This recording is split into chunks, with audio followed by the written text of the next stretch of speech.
the top, let's go!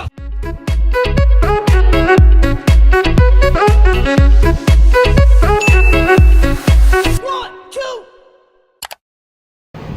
Maganda rin po tayo ng panahon sa ating munggo.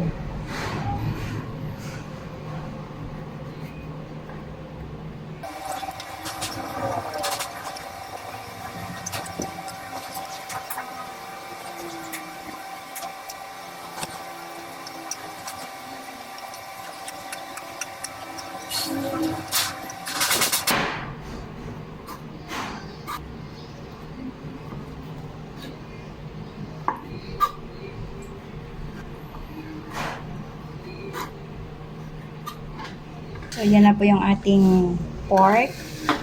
Ihanda rin po natin yung ating bawang, sibuyas at luya.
At ready na po yung ating pansahog sa ating munggo.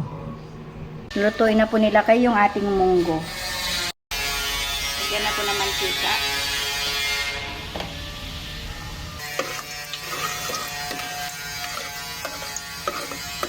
Lagyan na po natin yung ating karne.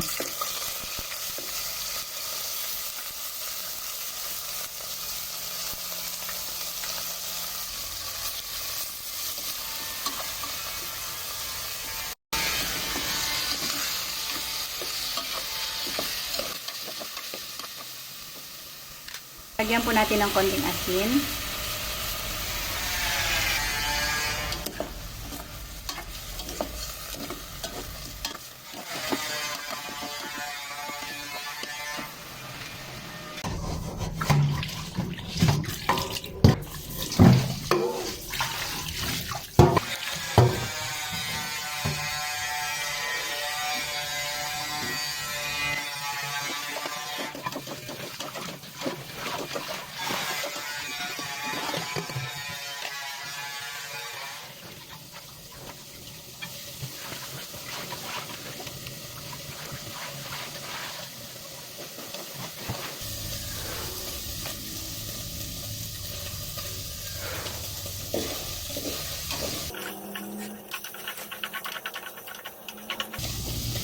Tingnan naman natin yung ating ginisang karne ng baboy.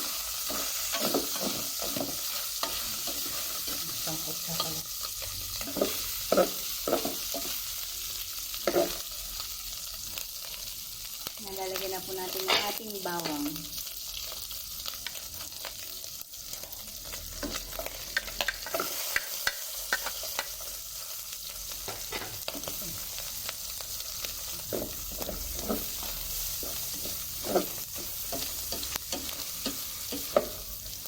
Lagyan na rin natin yung ating sibuyas saka luya. Nagsabay na po ni Mixer.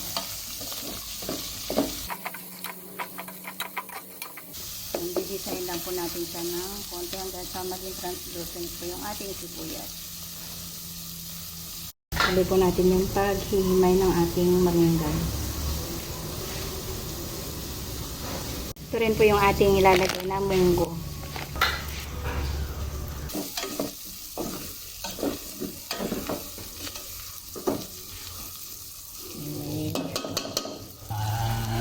Dumating na po yung ano, Master. master. Ang kusina. Lagyan na po natin ng sabaw.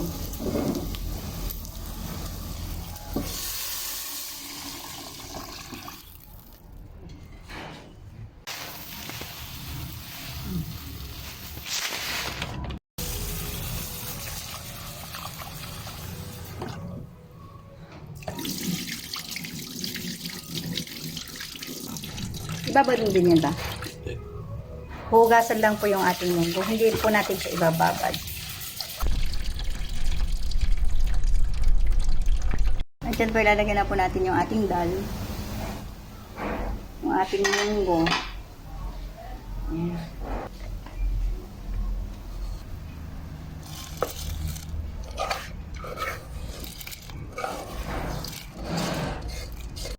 Ayan, patignan na po natin yung ating nilulutong munggo. Bubuksan na po ni Mr. at maglalagay daw po siya ng asin, pampalasa. Kung napansin nyo po yung munggo kanina is kulay orange. Ngayon dilaw na. Nag-ibang kulay pa, no? So, ito na po yung ating dal na munggo. Gawin po si Mr. Ewan ko kung anong gagawin niya. Sikreto daw. Shinare sa kanya ng kanyang kaibigan na Sri Lankan.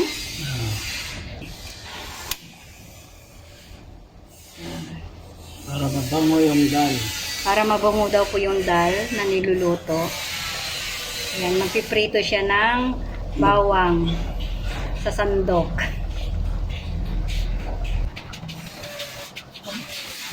Para saan yan? Yan, para mabango. Tinuro yan ng ano, Sri Lankan na kaibigan ko.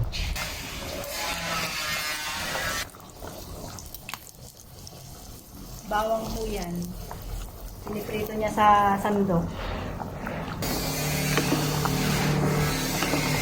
Siyempre, lalagyan na po natin yung ating malunggay.